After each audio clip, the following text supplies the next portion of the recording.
చంద్రునిపై ఇస్రో ప్రయోగించిన చంద్రయాన్-3 సక్సెస్ కావడంతో ఇప్పుడు ప్రపంచ దేశాలు మొత్తం చంద్రుడిపై ప్రయోగాలు వేగవంతం చేశాయి. ఇప్పటికే రష్యా, చైనా వంటి దేశాలు మనుషులు నివసించే అనువైన ప్రదేశాల కోసం అన్వేషిస్తున్నారు.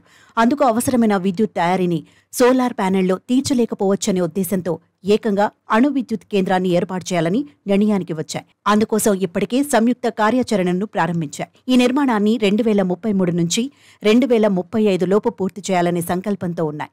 ఈ ప్రతిష్టాత్మక ప్రాజెక్ట్ ఇప్పటికే మొదలైందని రష్యా అంతరిక్ష సంస్థ రోస్కాస్మోస్ చీఫ్ యూరీ బోరిసోవ్ వెల్లడించారు.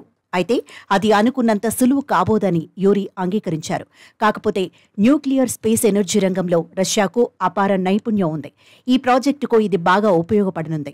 ఇరు దేశాలు తలపెట్టిన ప్రాజెక్ట్ చంద్రునిపై మనిషి శాశ్వత ఆవాసం దిశగా కీలక ముందడుగు కానుంది. అక్కడ మున్ముందు ఎదురయ్యే ఇంధన అవసరాలు, డిమాండ్లను తీర్చేందుకు సోలార్ ప్యానెళ్లు సరిపోవు.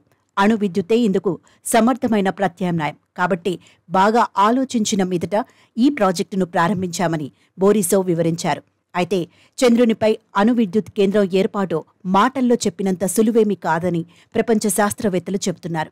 అంతరిక్ష ఆధారిత యాంటీ శాటిలైట్ ఆయుధాలను మాస్కో అభివృద్ధి చేస్తున్నట్లు తమకు సమాచారం ఉందని ఇటీవలే అమెరికా ఆరోపించిన నేపథ్యంలో రష్యా స్పేస్ ఏజెన్సీ నుంచి తాజా ప్రకటన వెలువడటం ప్రాధాన్యత సంతరించుకుంది.